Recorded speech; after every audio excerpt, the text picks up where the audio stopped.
दृष्टि आईएएस के टुडेज जी के प्रोग्राम में आपका स्वागत है। तो चलिए पिछले अभ्यास प्रश्न से आज के सेशन की शुरुआत करते हैं। हाल ही में किस देश ने कोरोना के खिलाफ हैशटैग मिशन एकम्प्लिश्ड की घोषणा की है? ऑप्शन है स्लोवेनिया, इटली, तुर्की या फिर भारत। तुर्की ने कोरोना के खिलाफ हैशटैग मिशन एकम्प्लिश्ड की घोषणा की है। लगभग 2 दशकों से तुर्की पर शासन कर रहे रेसेप तय्यिप एर्दोगन ने लंबे समय से देश की जीर्ण शीर्ण पड़ी स्वास्थ्य प्रणाली में निवेश को प्राथमिकता दी है। बता दें कि तुर्की में आंशिक लॉकडाउन व्यवस्था बहाल की गई थी। तो इस प्रश्न का सही जवाब है ऑप्शन सी यानी तुर्की। आज के सेशन का पहला सवाल देखते हैं। अंतर्राष्ट्रीय जैव विविधता दिवस कब मनाया जाता है? ऑप्शन है 21 मई, 22 मई, 23 मई या फिर 24 मई। 22 मई को अंतर्राष्ट्रीय जैव विविधता दिवस मनाया जाता है। इस साल के इस दिवस की थीम है अवर सॉल्यूशंस आर इन नेचर। पहली बार 1993 में 29 दिसंबर को जैविक विविधता के अंतर्राष्ट्रीय दिवस के रूप में चुना गया था, लेकिन दिसंबर 2000 में संयुक्त राष्ट्र महासभा ने 22 मई को international day for biological diversity के रूप में अपनाया। इस दिन को 22 मई 1992 को पारित किए गए नैरोबी फाइनल एक्ट को चिन्हित करने के लिए चुना गया था। तो इस प्रश्न का सही जवाब है ऑप्शन बी यानी 22 मई को अंतर्राष्ट्रीय जैव विविधता दिवस मनाया जाता है। दूसरा सवाल, हाल ही में त्रिपुरा की किस नदी को इंडो बांग्ला प्रोटोकॉल रूट में शामिल किया गया है? ऑप्शन है फैनी, धलाई, जूरी या फिर गुमटी। त्रिपुरा की गुमटी नदी को इंडो बांग्ला प्रोटोकॉल रूट में शामिल किया गया है। बीते दिनों भारत और बांग्लादेश के बीच अंतर्देशीय जल पारगमन एवं व्यापार प्रोटोकॉल के दूसरे परिशिष्ट पर हस्ताक्षर हुए हैं। इसके जरिए भारत बांग्लादेश प्रोटोकॉल यानी आईबीपी रूटों की संख्या 8 से बढ़ाकर 10 कर दी गई है। रूट संख्या 9 और 10 के रूप में गुमटी नदी के सोनामुरा दौद खंडी विस्तार का समावेशन त्रिपुरा तथा भारत और बांग्लादेश के आर्थिक केंद्रों से सटे राज्यों की कनेक्टिविटी में सुधार लाएगा। यह रूट 1 से लेकर 8 तक के मौजूदा सभी आईबीपी रूटों को कनेक्ट करेगा। तो इस प्रश्न का सही जवाब है ऑप्शन डी यानी गुमटी। तीसरा सवाल देखते हैं। हाल ही में प्रधानमंत्री मत्स्य संपदा योजना को कैबिनेट की मंजूरी मिल गई है। मछली उत्पादन के मामले में भारत विश्व में किस पायदान पर है? ऑप्शन है पहले, दूसरे, तीसरे या फिर चौथे। भारत मत्स्य उत्पादन में तीसरे और एक्वाकल्चर में दूसरे स्थान पर है। भारत में अकेले मत्स्य पालन ने 145 मिलियन लोगों को रोजगार देने के साथ ही जीडीपी में 1.07% का योगदान दिया है। राष्ट्रीय मत्स्य विकास बोर्ड के हालिया अनुमान के अनुसार भारत ने निर्यात से 334.41 बिलियन की आय अर्जित की है। प्रधानमंत्री मत्स्य संपदा योजना का उद्देश्य नीली क्रांति के माध्यम से देश में मत्स्य पालन क्षेत्र के सतत एवं जवाबदेहीपूर्ण विकास को सुनिश्चित करना है। तो इस प्रश्न का सही जवाब है ऑप्शन सी यानी यहाँ पर भारत तीसरे पायदान पर है। चौथा सवाल है। हाल ही में केंद्र सरकार ने कोणार्क सूर्य मंदिर के सौरीकरण यानी सोलराइजेशन के लिए एक योजना लॉन्च की है।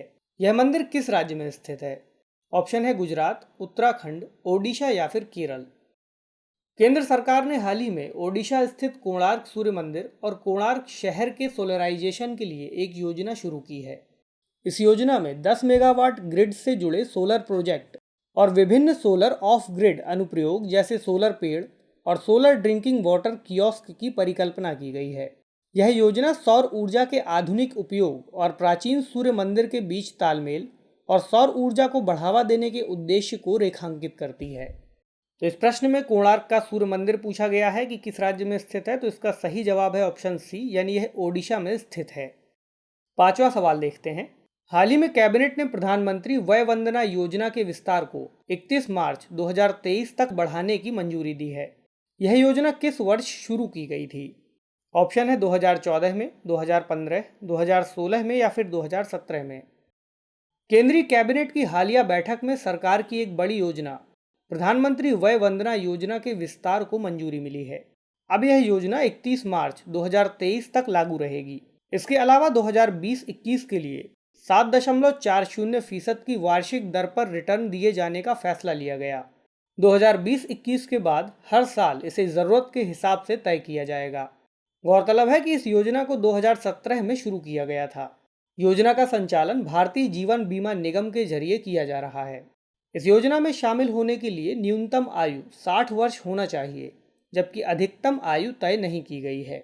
इस योजना के तहत वृद्धों को 1,000 रुपये प्रति माह या 3,000 रुपये प्रति तिमाही या 6,000 रुपये प्रति छमाही या 12,000 रुपये वार्षिक की न्यूनतम पेंशन दी जाती है, जबकि 10,000 रुपये प्रति माह या 30,000 रुपये प्रति तिमाही या 60,000 रुपये प्रति छमाही या 1,20,000 रुपये वार्षिक की अधिकतम पेंशन दी जाती है। तो इस प्रश्न का सही जवाब है ऑप्शन डी, यानी यह 2017 में शुरू की गई थी। छठा प्रश्न देखते हैं। ब्राजील के वर्षा वन निम्नलिखित में से किस प्रकार के वनों का उदाहरण है? ऑप्शन है उष्णकटिबंधीय सदाबहार वन, उष्णकटिबंधीय पर्णपाती वन, शीतोष्ण सदाबहार वन या फिर भूमध्य सागरीय वन।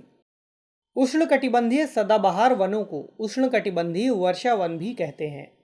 ये घने वन भूमध्य रेखा और उष्णकटिबंध के पास पाए जाते हैं। ये गर्म क्षेत्र होते हैं और यहाँ साल भर अत्यधिक वर्षा होती है।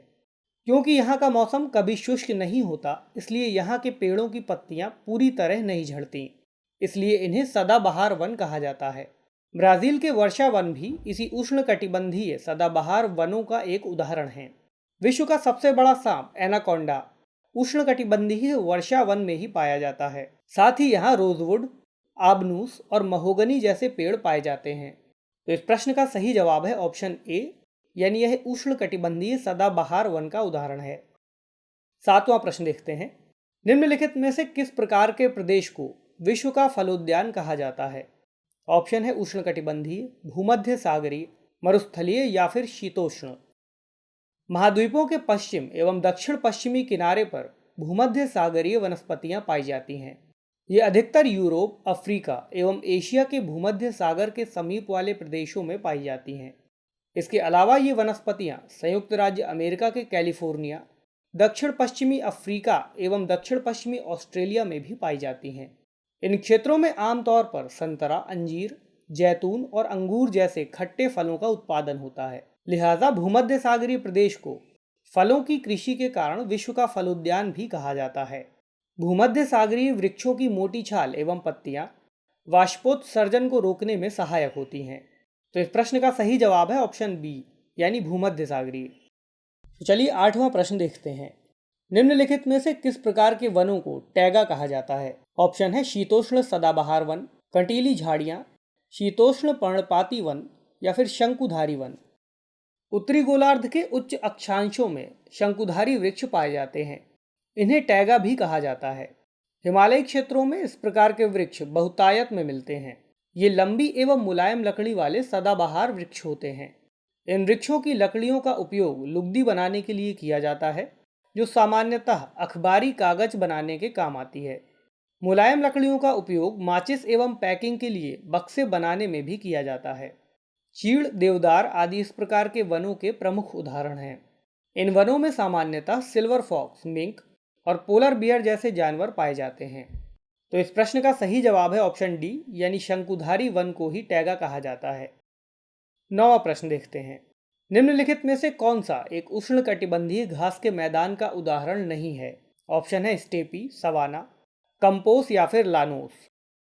विभिन्न प्रकार के प्रदेशों में विभिन्न प्रकार के घास के मैदान पाए जाते हैं।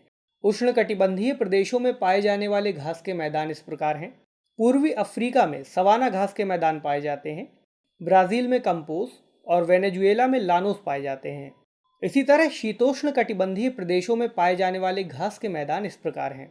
अर्जेंटीना में पंपास, उत्तरी अमेरिका में प्रेयरी, दक्षिण अफ्रीका में वेल्ड और मध्य एशिया में स्टेपी घास के मैदान पाए जाते हैं। तो इस प्रश्न में उष्णकटिबंधीय घास के मैदान का उदाहरण नहीं है पूछा गया है, तो इसका सही जवाब है ऑप्शन ए, यानी स्टेपी। आज के सेशन का 10वां प्रश्न। वनस्पतियों एवं उनके प्रकार के संबंध में निम्नलिखित में से कौन सा युग्म सही नहीं है? ऑप्शन है रोजवुड, आबनूस और महोगनी उष्णकटिबंधीय सदाबहार वन, साल, सागवान और शीशम शीतोष्ण पर्णपाती वन, बांज, चीड़ और यूकेलिप्टस शीतोष्ण सदाबहार वन, काई, लाइकेन और छोटी झाड़ियां टुंड्रा वनस्पति। उष्णकटिबंधीय सदाबहार वनों में रोजवुड, आबनूस और महोगनी जैसे वृक्ष पाए जाते हैं।